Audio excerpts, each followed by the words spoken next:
The information provided in this show is for informational and educational purposes only. This show is not investment advice, nor is it intended to address the financial needs of any particular viewer. The opinions expressed on this show are not intended to be an endorsement of any particular investment, strategy of service, or any other kind. You must make an independent decision regarding investments or strategies mentioned throughout the show. Before acting on information in the show, you should consider whether it is suitable for your particular situation and strongly consider seeking advice from a financial advisor.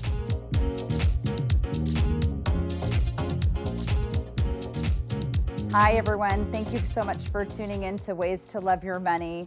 I'm Elisabeth Dawson, and I'm going to have a wonderful guest on our show, Kim Butler, and she is just a mega house out there and has been an incredible mentor in my life the past 20 years. When I first got into this industry, it's been just a whirlwind ever since. But so much knowledge to glean, and really some of the things that we're going to talk about are traditional thinking, and she goes into it a little bit more with me in respect to what we believe to be true as traditional thinking.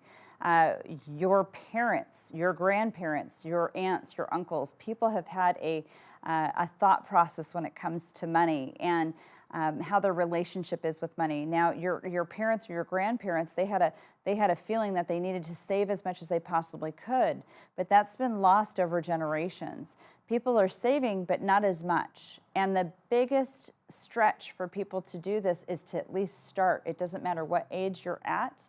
It's about start saving, because you are the one that is 100% responsible for your retirement future. But what about today's future? What about tomorrow? What about the next day? And how do we create that liquidity? And in so many situations, we're told to put money into retirement vehicles that we can't touch for 20, 30, 40 years. And that money has to have the responsibility of recovering the amount of income that you're going to make for the rest of your life. And if that's the only vehicle that you're using to create your financial future and your success, you might be planning for failure. So how do you start? The true start is to not procrastinate. You do not want to be a professional procrastinator.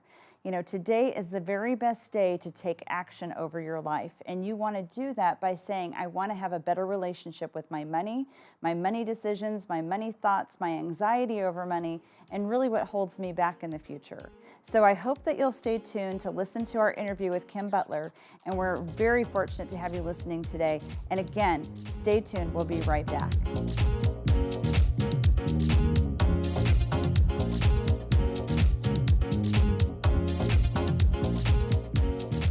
Hi everyone, I just want to say thank you so much for visiting today with my friend Kim Butler and I, and she's been such an incredible mentor in my life, and from the beginning of my career in the past 20 years, and just been a dear friend and a true giver of incredible knowledge and strength and just passion for the industry that we both are actually a part of and we believe in so much. So Kim, thank you so much for being here, and it's an honor to have you. You look fabulous, and I can't wait for you to share a little bit about you and your thoughts and your philosophy today. And there's so much to talk about. So, always a joy to share, for sure. Mm-hmm. And super excited to get a chance to contribute to your show and the work that you're doing as well. Mentoring works both ways. So, oh, well, thank you so much. Thank you so much.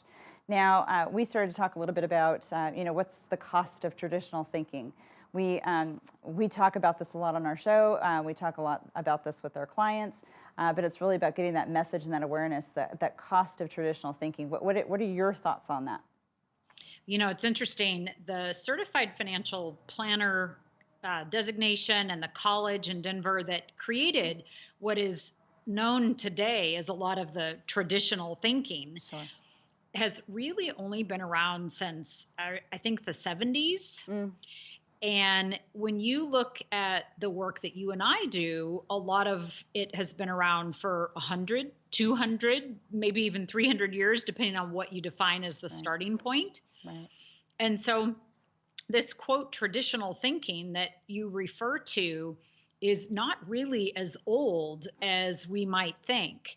And things like 401k plans are really relatively new in the financial scene. True. Since the 1980s, right? Yeah. Even some of the other concepts that you hear parroted all the time today, like prepaying your mortgage and other things like that you and I know are not as efficient as they could be, Right. they really are not that old. And Mhm. so this societal issue that we have that makes us think that these are the best way to handle our finances is really costing us. I mean, you used a great word there. It's hurting us. It's Mhm. causing families to not be as financially successful as they could.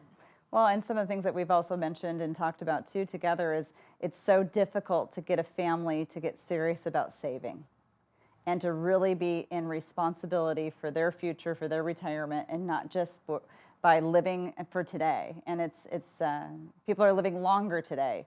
People are having larger families, or they have family responsibilities with older parents or a special needs child. And when you get them to focus that they have to start to save and fund for that future, or even the present with an emergency plan that's so appropriate, it's really hard to get them to really grasp the concept of saving. So, what would you elaborate on that from people that you've talked with and tried to educate? Well, as you know, one of my favorite sayings is that savings saves families. Mm. And you could insert the word individuals for families. I was just talking with a kid really the other Yeah. day. He's just out of college, starting his new job. And what does everybody at his job tell him to do? Well, they want him to max out his 401k. Right. This kid has no savings. He has Mm. no emergency money. He has no liquidity. And here, for the first time in his life, he has extra dollars with which to do Hmm. something. And everybody's having him jam it into this quote retirement plan Right. that locks up the money until he's 59 and a half, Hmm. which is an age that he can't even fathom. Right. Right. And It's hard for them to think about that. yeah, and he doesn't even want to retire because a lot of the millennials these Hmm. days, they very wisely are understanding that this societal concept of retirement Hmm. is not really going to play out like a lot of your and my generation or our parents' generation would think. And so here you've got somebody that's being forced into quote saving for retirement when the kid is thinking, I don't want to retire. Why Right. would I stop doing work that I love? Right, right. Well, and that's actually a great concept to think about that for millennials too, that they actually think that they're going to work longer or they want to work and they want to do it for their love. Because so many people in past generations, they've said, oh, I want to retire by the time I'm 50 or by the time I'm 52 or 55, and not really thinking about the missing pieces that go along with it. But when you actually have money saved, that is power. One of the old sayings that you and I used to talk about quite a bit way back when was, "He who holds the gold makes the rules," or she. And it is a powerful piece because then you have the ability to make decisions, take care of opportunities, and not just think, "Oh gosh, that age far off in the future, that's when I get to touch that money." That's where there's really not that much of a relationship with it. I talk a lot about the respect for money, and if we can educate, which we're both educators in this world, that we want to educate people to have a stronger, more of a respect for money that they have, not make it something of its own idol, but it's something that gives them the freedom to have opportunities. How do you see the future generations to come about their respect and their real knowledge of how to make money work for them and create those liquidity situations? Well, I do love that the millennials today are hungry for financial information Hmm. and they're realizing that maybe what their parents knew or didn't know. I mean, Hmm. so many parents really don't know about finances and personal responsibility around money, Hmm. either is non existent or it didn't work. And Right. so they're hungry for the books and the podcasts and the things that you and I do to continue that education. And they're open minded, Yes. which is fabulous. They don't have some of the baggage of some of the knowledge that maybe their parents, like I said, either had or didn't have. They're Hmm. willing to go their own road. Hmm. And to me, it doesn't matter whether I'm talking to a 25-year-old or a 55-year-old or a Hmm. 75-year-old. Yes, They probably still have, even that 75-year-old, another 20, 30 years to go. they do. Hmm. And so there's really not a lot of difference between what the 25-year-old needs to do or the 75-year-old needs to do. They need to find work they love. Hmm. They need to save some of that money, and they need to plan on continuing to be engaged and contributing for as long as possible, because that's actually what's going to keep them alive. What would you say to all the listeners that are listening today, what their call to action should be to get serious about their financial picture and get the knowledge and education versus just kind of doing the 401k or doing the IRA or paying for that car or saying, I want to buy a house, but I have no liquidity to do it? What would you say to those people today listening that just really want a spark of hope for the future?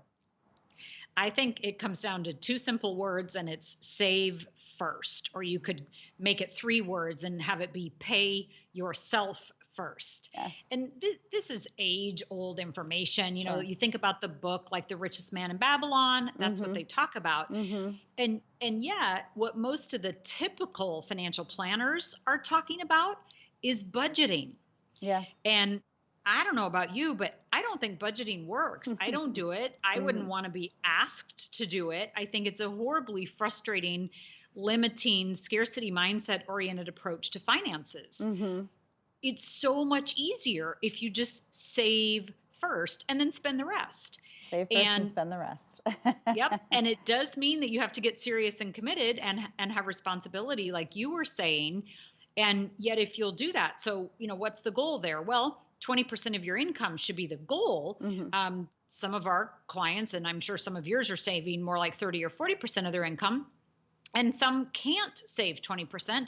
So fine, start where you can. Sure. And Sure. and just set aside the baggage from the past. You Sure. are where you are today with your finances. It doesn't matter what the past is. Start saving today Mm-hmm. by putting away 10 to 20% of your income every single month, every 2 weeks, however often you get paid, and make that a priority. And it just creates so much opportunity and peace of mind for the future. And there's no better day to start than the present. And when you're a professional procrastinator, which there's many people out there, they never want to get committed to start anything because they never want to be told that they did something wrong. We always try to tell people when they first come in, we respect where you're at. We are humbled to the fact that you're sharing so much of your vulnerable self with us and your anxieties and frustrations over money. But now it's time to really begin the work. And that's an incredible piece of information for them to share with themselves and have that conversation with themselves that, the very day that you do it is the best day to do it. And today, being the present, is a great one. So I want to thank you so much, Kim, for being on the show, and just love you to death. And I'm so grateful to have you in my life. And I know that our community and our world is much greater for that as well. And I know you've inspired me to write books, and I've done so. And I know you've seen my book, Wealth by Design, and that's really what's inspired the show too, Ways to Love Your Money. But I know you have several books out there too, and I know that's been a proud moment that you have, I believe, 7 books on Amazon for sale. I think so. Wow, that's a huge accomplishment. And I know you have an incredible legacy of people that just love you and support you as well. So thank you so much for being on the show. And we're going to now cut to a commercial. And thank you so much for listening. We're going to make sure that you have information for Kim. And if you have any questions for anything that we've talked about today, send them into questions with an S at Dawson.com. We're really looking forward to hearing your feedback. And again, it's time to make that first step. And that biggest step is the first step. And that's just saying, I've got to start somewhere. So thanks again for spending your time with us, Kim. Thank you. Keep up your good work. Thank you.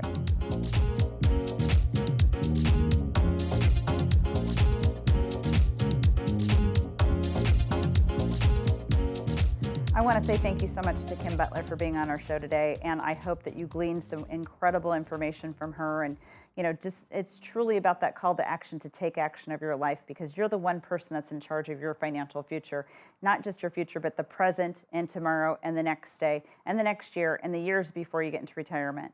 So many people out there are struggling today, and if you're not looking at that true picture of what your financial outlook is going to be, then you need to take notice of that now and really take action. You need to actually give us the call, and we'll have a complimentary consultation with you to see if we can actually help you with those future decisions about what you want to do.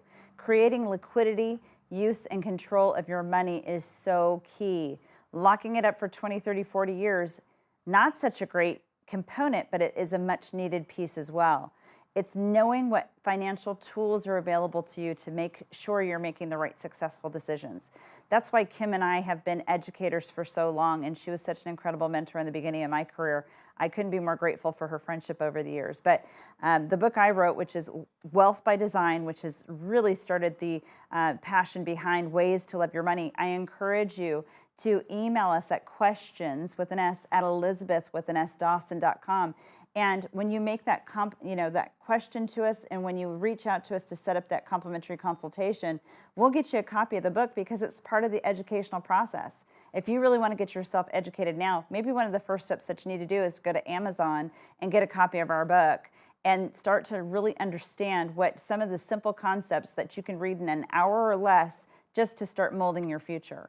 And again, part of the process when we work with our clients, we want to actually have them read the book so that they know what's going on, so they can really grasp the scope of what traditional thinking is, what doing business with financial institutions, with banks, with the government, and really getting back to the concept of what we all know to be true, and that's to pay yourself first. Unfortunately, pretty much everyone out there today, we have to pay the government first, or they at least have their hands in the cookie jar before we get paid. So how do we really maximize the rest of the money?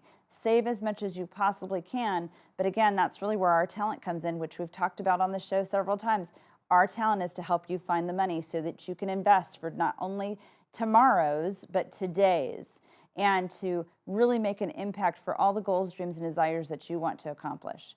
So take this to heart, take action, give us a call, email us, and let us know your feedback. Get a copy of the book. You can get a copy of the book on elizabeth.dawson.com, our website, and click on where it says book, and then you can see all the information there. It'll click you right to Amazon, and it'll get you a copy of the book. So again, we want to educate the population out there. You can have better outcomes for your future, and you can have better successes without just planning by failure. We do not want to plan by failure, but if you fail to plan, you are planning by failure. So again, the hardest thing for each and every one of us to do is to start saving. You might think you're doing enough, but if you haven't had a real good analysis to see if you've saved enough, you need to take advantage of the time to get under control. So we're thankful that you watched the show. I'm hoping that you got something out of it that you felt that you could use in your life. And again, if you have more feedback that you want to give us, or you are even interested in being on the show, reach out to us at 619-640-2622. Hope you have a great day, and thanks for listening.